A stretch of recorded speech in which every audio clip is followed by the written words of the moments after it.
بھرے دربار میں علل اعلان حق کا کلمہ سر بلند فرمایا، بلند کیا۔ بہترین جہاد جابر حکمران کے سامنے کلمہ حق بلند کرنا ہے۔ یہ اللہ کے نبی اور رسول سیدنا ابراہیم خلیل اللہ کی سیرت کو مالک الملک نے کلام مقدس میں بیان فرمایا۔ ایک یہ آزمائش تھی، اور بھی آزمائشیں تھیں۔ اور آزمائشیں کون سی تھی؟ یہ سورہ ابراہیم ہے۔ اللہ نے اپنے نبی کے نام پر اپنے کلام مجید کی ایک سورت کا نام رکھا۔ یعنی کیا وہ پسندیدہ نام ہے اللہ کو اپنے نبی کا، کہ اپنے نبی کے اور باقی اور نبیوں کے ناموں پر سورہ نوح ہے، سورہ محمد ہے۔ جو نبی نہیں ہیں ان کے نام پر بھی سورہ مریم ہے۔ تو اپنے کا مالک الملک کو کتنا پسند آتا ہے نام، سورہ یوسف ہے۔ تو اس میں مالک الملک نے اپنے اسی بندے کا تذکرہ کیا، پھر فرمایا اے وَإِذْ قَالَ إِبْرَاهِيمُ رَبِّ اجْعَلْ هَٰذَا الْبَلَدَ آمِنًا۔ اے میرے محبوب ذرا یاد کریں میرے ابراہیم کی ذات کو۔ جب انہوں نے یہ دعا کی تھی، یہ دعا بعد میں ہوئی ہے، اس میں آگے تذکرہ جو آ رہا ہے وہ پہلے ہے۔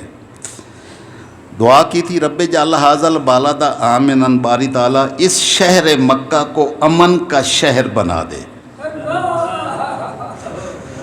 مکہ مکرمہ کو امن کا شہر بنا دے، کیونکہ یہاں تیرا گھر ہے، یہ ابراہیم کا گھر نہیں ہے۔ ابراہیم علیہ السلام کا گھر تو میں نے بتایا تھا عراق ہے، بابل۔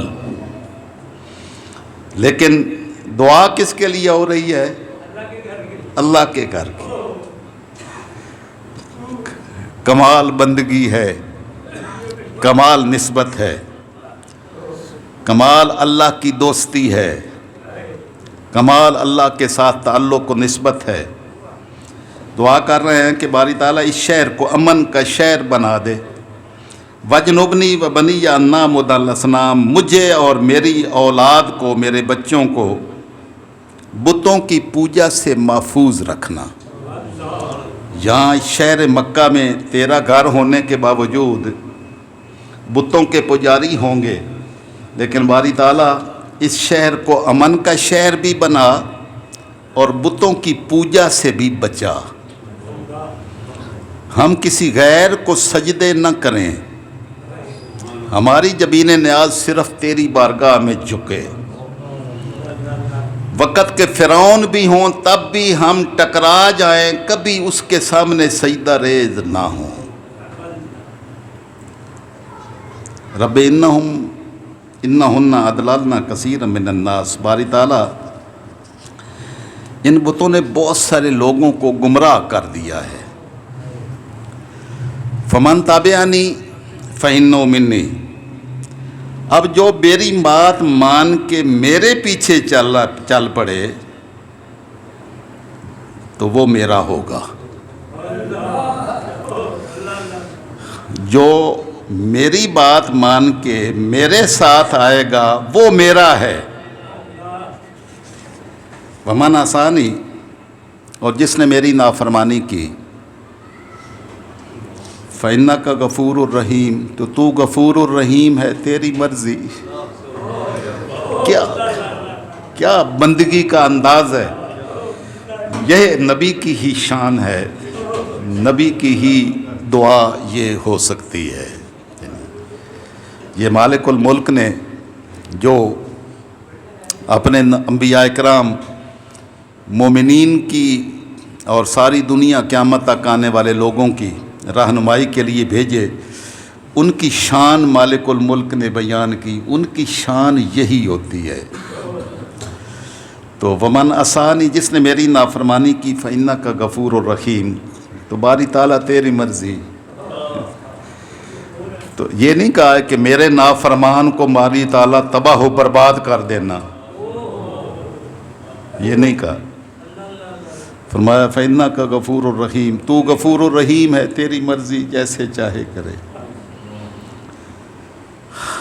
اب اس دعا کا تذکرہ ہے جو آپ نے اپنے شہزادے، جو 99 سال کی عمر میں اللہ رب العزت نے آپ کی گود میں ڈالے، حضرت اسماعیل علیہ السلام۔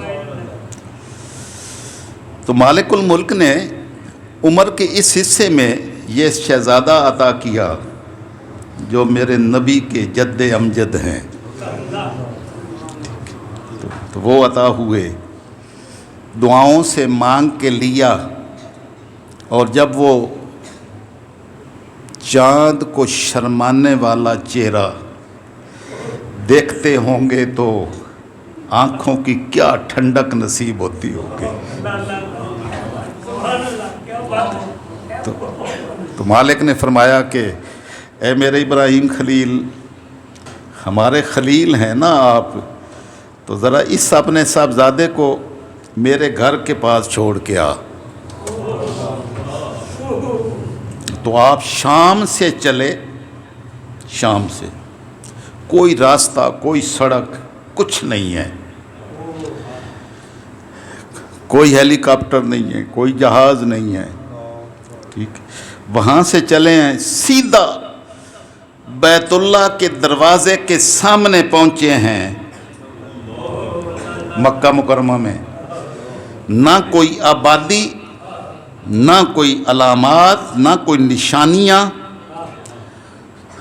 طوفان نوح میں پہلے بیت اللہ موجود تھا پہلے، لیکن طوفان نوح میں جب ہر طرف پانی آیا تو اس کی بنیادیں بھی ختم ہو گئی، منہدم ہو گئی۔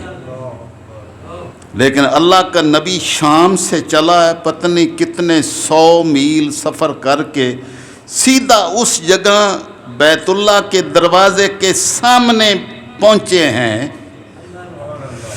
جہاں نہ دروازہ ہے، نہ اللہ کے گھر کی کوئی نشانی ہے، نہ اس کی بنیاد ہے، کچھ بھی نہیں ہے، لیکن اللہ کے نبی کی نظر دیکھیں، سیدھا اس مقام پہ پہنچے۔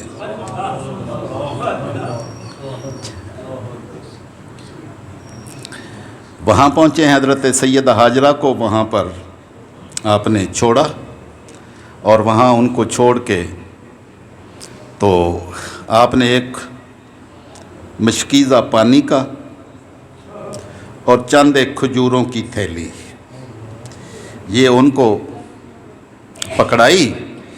پکڑا کے تو وہاں سے سیدھا الٹے پاؤں واپس ہوئے۔ اب شام جدھر سے آئے تھے وہ شمال میں واقع ہے، مکہ مکرمہ سے شمال میں کتنے 100 میل کا فاصلہ ہے۔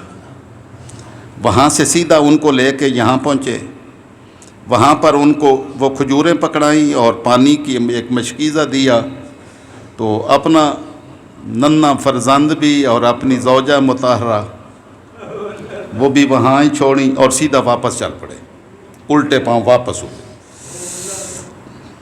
تو جب واپس ہوئے تو سیدہ ہاجرہ اب نہ وہاں پر بندہ، نہ بندے کا نشان، نہ سبزہ، نہ کوئی گھر، نہ کوئی پرندہ، نہ کوئی درندہ، نہ کوئی انسان، کوئی شے نہیں ہے۔ وادی غیر ذی زرع، قرآن نے اس کا اعلان کیا۔ وہاں چھوڑ کے اب جب واپس لوٹے تو سیدہ ہاجرہ آپ کے پیچھے چلیں کہ ہمیں کہاں چھوڑ کے جا رہے ہیں؟ حیرت کی انتہا ہے کہ نہیں؟ کوئی کر سکتا ہے؟ اللہ کا نبی کر سکتا ہے، اللہ کے نبی کے ماننے والے کر سکتے ہیں۔ دوسری مرتبہ سوال کیا، آپ نے کوئی جواب نہیں دیا۔ تیسری مرتبہ سوال کیا، جواب ہی نہیں دیا، بس چلتے جا رہے ہیں واپس۔ تو جب کوئی نہیں جواب دیا تو آپ نے، حضرت سیدہ ہاجرہ نے فرمایا، اللہ امرا کا بہذا، کیا اللہ نے آپ کو ایسا کرنے کا حکم دیا ہے؟ اللہ اکبر! کیا اس ماں کا مقام ہے، کیا اس اولاد کا مقام ہے۔ نبی کی زوجہ مطہرہ ایسی ہی ہوتی ہے۔ تو جب آپ نے پوچھا کہ آپ اللہ کے حکم سے ہمیں یہاں چھوڑ کے جا رہے ہیں، اللہ نے ایسا کرنے کو حکم دیا ہے، تو آپ نے فرمایا ہاں ایسا ہی۔ بس جب آپ نے ہاں کہا تو سیدہ ہاجرہ کے قدم رک گئے۔ آپ نے فرمایا پھر اللہ کے نبی آپ جائیں، ہمیں اسی اللہ کے جس نے حکم دیا ہے اس کے آسرے پہ چھوڑ دیں۔ اذن لا یضیعن اللہ، اللہ ہمارا محافظ ہوگا، ہمیں ضائع نہیں ہونے دے گا۔ نعرہ تکبیر! یہی ایمان کا کمال ہے۔ اللہ کے ماننے والے اس ایمان محکم اور یقین محکم کے حامل لوگ ہوتے ہیں کہ ان کو اپنے رب کی ذات پر اتنا بھروسہ، اتنا یقین ہوتا ہے، کوئی ظاہری علامت ضائع نہ ہونے کی وہاں نظر آتی ہے۔ آپ سے سوال کر رہا ہوں، نہ انسان، نہ گھر، نہ پرندہ، نہ کوئی شے، کچھ بھی نہیں ہے، اور سیدہ ہاجرہ فرماتی ہیں کہ اے ابراہیم خلیل آپ چلے جائیں، اگر اللہ نے ایسا حکم دیا ہے تو بس اللہ کے سہارے چھوڑ دیں، وہ ہمیں برباد اور ضائع نہیں ہونے دے گا۔ کیا یقین اور کیا کمال اور کیا توکل ہے۔ تو یہی سیدہ ہاجرہ ہیں نا جن کے قدموں کو چومتی ہے صفا کی پہاڑی اور مروہ کی پہاڑی، تو میرا مالک فرماتا ہے کہ میرے محبوب آپ کی قیامت تک آنے والی امت میری سیدہ ہاجرہ کے قدموں کے جو نشان ہیں نا، جو اس کے درمیان دوڑے گا اسی کا حج ہوگا۔ ان الصفا والمروہ من شعائر اللہ، جہاں میری اس بندی کے قدم لگیں گے ہم ان کو اپنی نشانیاں بنا دیں گے۔ نشانیاں سوئٹزرلینڈ کے پہاڑوں کو نہیں بنایا، نہ مری کی وادیوں کو بنایا ہے، اپنی نشانیاں اس چٹیل صفا کی پہاڑی کو بنایا ہے جس پر سیدہ ہاجرہ کے قدم لگے تھے۔ اس کو اللہ نے فرمایا ان الصفا والمروہ من شعائر اللہ، اللہ کی نشانیوں میں سے ہیں۔ ابراہیم خلیل اللہ مروہ کی پہاڑی پر جب پہنچے، بیت اللہ شریف سے، بیت اللہ شریف کے مشرق والی سائٹ پر، یہ ادھر مشرق ہی ہے نا، مغرب کدھر ہے؟ ادھر ہے، ٹھیک ہے۔ اس کونے میں پہاڑی ہے صفا کی، اس کونے میں ہے مروہ، درمیان میں ہے بیت اللہ۔ بیت اللہ کا دروازہ ہے مشرق سمت میں، ہم مشرق میں بیٹھے ہیں، ادھر منہ کر کے نماز پڑھتے ہیں، ادھر ہی دروازہ ہے بیت اللہ کا۔ بیت اللہ کے دروازے کے سامنے ہی، ابھی بیت اللہ تو سامنے نظر ہی نہیں آ رہا تھا، صرف اللہ کے نبی کو نظر آ رہا تھا، باقی مخلوق کو بعد میں نظر آیا۔ تو وہاں چھوڑ کے آپ واپس گئے، تو اس پہاڑی پر جب وہاں سے آگے اوجل ہو جانا تھا، تو اس وادی پر، اس پہاڑی پر، مروہ کی پہاڑی پر کھڑے ہو کر یہ دعا کی، ربنا انی اسکنت من ذریتی بواد غیر ذی زرع، باری تعالیٰ میں نے اپنی کچھ اولاد کو اس وادی ذی زرع میں، جہاں کوئی کھیتی باڑی نہیں ہوتی، اپنی کچھ اولاد کو تیرے گھر کے پاس، تیری حرمت والے گھر کے پاس چھوڑا ہے۔ کیوں چھوڑا ہے؟ ربنا لیقیموا الصلاۃ، اس لیے چھوڑا ہے کہ باری تعالیٰ یہ میری اولاد تیری نماز ادا کرے۔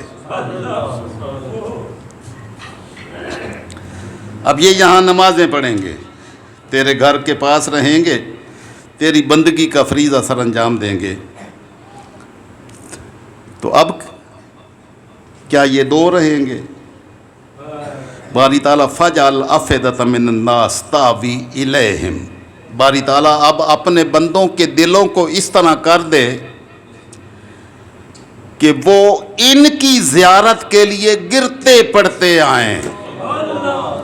پوری دنیا سے روئے کائنات میں جہاں کہیں بھی مومن ہوں، ان کے دل کی آخری آرزو اور پہلی آرزو یہ ہو کہ وہ ان کی زیارت کے لیے آئیں۔ دعا بیت اللہ کی زیارت کے لیے نہیں کہی ہے۔ یہ قرآن کے الفاظ کو یاد رکھنا آپ کو ایک بہت بڑا مسئلہ حل ہو جائے گا۔ ابراہیم خلیل اللہ نے کیا دعا کی؟ باری تعالیٰ فَجْعَلْ أَفْئِدَةً مِّنَ النَّاسِ، کچھ لوگوں کے دلوں کو ایسا بنا دے، تَهْوِي إِلَيْهِمْ، سارے نہیں، سارے لوگوں کے دلوں کو ایسا نہ بنا، یہ دعا ہی نہیں کی ہے۔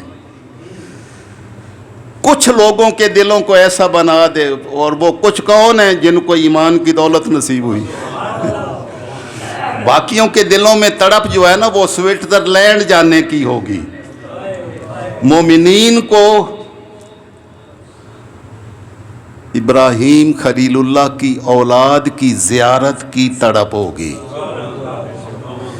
تو باری تعالیٰ لوگوں کے دلوں کو ایسا بنا دیں کہ وہ ان کی زیارت کے لیے گرتے پڑتے آئیں، اتنی محبت من میں ہو، جتنا مشکل مرضی سفر ہو، جتنی تکالیف برداشت کرنی پڑیں، پتہ نہیں کہاں کہاں سے چل کے سواریاں جو ہے ان کو لے کے یہاں پر پہنچیں، مشکلات برداشت کریں، لیکن ان کی زیارت کے لیے آئیں۔ تو اعلیٰ حضرت نے فرمایا ان کے طفیل حج تو خدا نے کرا دیے، اصل الاصول حاضری اس پاک در کی ہے، یعنی اصل تو حاضری تو ہے ان کے در اقدس پہ حاضر ہونا تھا، تو ان کے طفیل اللہ بیت اللہ کی زیارت بھی کروا دے گا۔ وَارْزُقْهُم مِّنَ الثَّمَرَاتِ، تو باری تعالیٰ کی بارگاہ میں جب دعا کر دی کہ بھئی ساری دنیا گرتی پڑتی یہاں آئے، تو یہاں تو تن کا بھی پیدا نہیں ہوتا، تو کھائیں پئیں گے کہاں سے؟ تو ابراہیم خلیل اللہ نے دعا کی وَارْزُقْهُم مِّنَ الثَّمَرَاتِ، باری تعالیٰ دنیا کے طرح طرح کے پھل ان کو رزق میں عطا فرمانا۔ آج وہاں کوئی پھل نہیں ہوتا، دنیا کا ہر پھل وہاں مکہ کی منڈی میں موجود ہوتا ہے۔ یہ ابراہیم خلیل اللہ کی دعا ہے۔ ربنا انک تعلم ما نخفی ما نعلن، باری تعالیٰ جو ہم ظاہر کرتے ہیں وہ بھی تو جانتا ہے، جو ہم پوشیدہ کرتے ہیں وہ بھی تو جانتا ہے۔ وما یخفی علی اللہ من شیء فی الارض ولا فی السماء، اللہ کی ذات پر نہ آسمان کی کوئی شے مخفی ہے نہ زمین کی کوئی شے مخفی ہے۔ تو دلوں کے رازوں کو بھی وہی جانتا ہے کہ کوئی کس نیت سے سفر کرتا ہے۔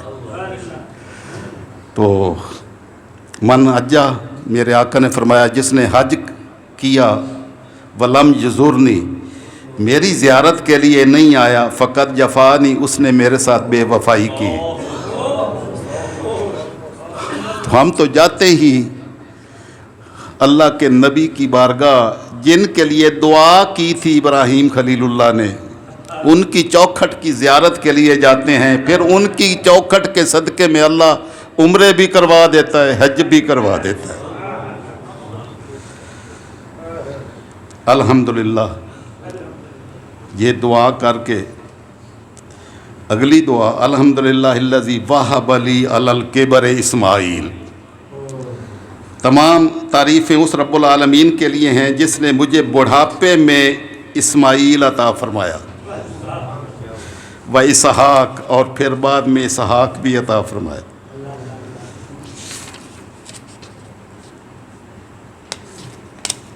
ان ربی لسمیع الدعاء، بے شک میرا رب دعا قبول فرمانے والا ہے۔ رب جعلنی مقیم الصلاۃ، باری تعالیٰ مجھے بھی نمازی بنا، ومن ذریتی، میری اولاد کو بھی نمازی بنا۔ ربنا وتقبل دعا، اے ہمارے رب میری التجا کو ضرور قبول فرما۔ دعا کریں تو اس یقین کے ساتھ کریں کہ مالک میری دعا کو ضرور قبول فرما، یہ مت کہیں کہ تیری مرضی قبول کر لے یا نہ کرے، یقین کے ساتھ کہ باری تعالیٰ میری دعا قبول ہی فرما۔ ربنا اغفر لی، باری تعالیٰ مجھے معاف فرما دے۔ اللہ کا نبی و رسول ابراہیم دعا کریں، باری تعالیٰ میری بخشش و مغفرت فرما۔ ولوالدیہ، میرے والدین کی بھی بخشش و مغفرت فرما۔ میرے ماں باپ، میرے والدین، یہ اللہ کے نبی اپنے والدین کے لیے دعا کر رہے ہیں۔ اب یہاں مفسرین نے لکھا کہ اس کا مطلب ہے کہ آپ کے والد گرامی مومن تھے۔ اگر آپ کے والد گرامی مومن نہ ہوتے تو کافر کے لیے تو اللہ کا نبی اور رسول دعا نہیں کر سکتا بخشش و مغفرت کی۔ تو آپ کا یہ دعا کرنا، جو دعا ہم ہر نماز میں پڑھتے ہیں، ہر نماز میں دعا پڑھتے ہیں کہ نہیں، اپنے والدین کی بخشش و مغفرت کے لیے کہتے ہیں والدیہ، مجھے بھی معاف کر دے، میرے والدین کو بھی معاف فرما دے۔ یہ اللہ کا نبی کی دعا کر رہا ہے، تو اللہ کے نبی کے اس نبی کے والد کافر کیسے ہو گئے؟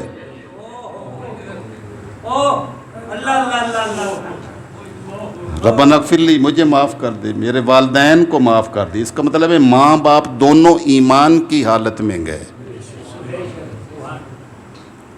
وللمؤمنین، سارے ایمان والوں کو بھی معاف کر دے، یوم یقوم الحساب، جس دن قیامت قائم ہوگی۔ تو اللہ کے نبی کی اس دعا کو اتنی قبولیت مالک الملک نے عطا فرمائی کہ جب وہ بیت اللہ تعمیر ہو گیا تو عرض کی، باری تعالیٰ مالک نے فرمایا کہ اب لوگوں کو میرے گھر کی زیارت کے لیے بلائیں، آئیں ادھر، لوگ ادھر آئیں۔ اذن فی الناس بالحج، حج کی کا اعلان کر دیں۔ تو عرض کرنے لگے، باری تعالیٰ میری آواز کہاں تک جائے گی؟ تو مالک نے فرمایا کہ میرے خلیل، بس تیرا کام ہے زبان سے اعلان کرنا، آواز کو پہنچانا ہمارا کام ہے۔ تو جب آپ نے اعلان کیا کہ آؤ اللہ کا گھر تعمیر میں نے کر دیا ہے، آؤ اس گھر کا طواف کریں آ کے، تو آپ کی زبان سے نکلا ہوا لفظ صرف دنیا کے انسانوں نہیں، عالم ارواح میں جنہوں نے پیدا ہونا تھا، مالک نے ان تک بھی آپ کی آواز پہنچائی۔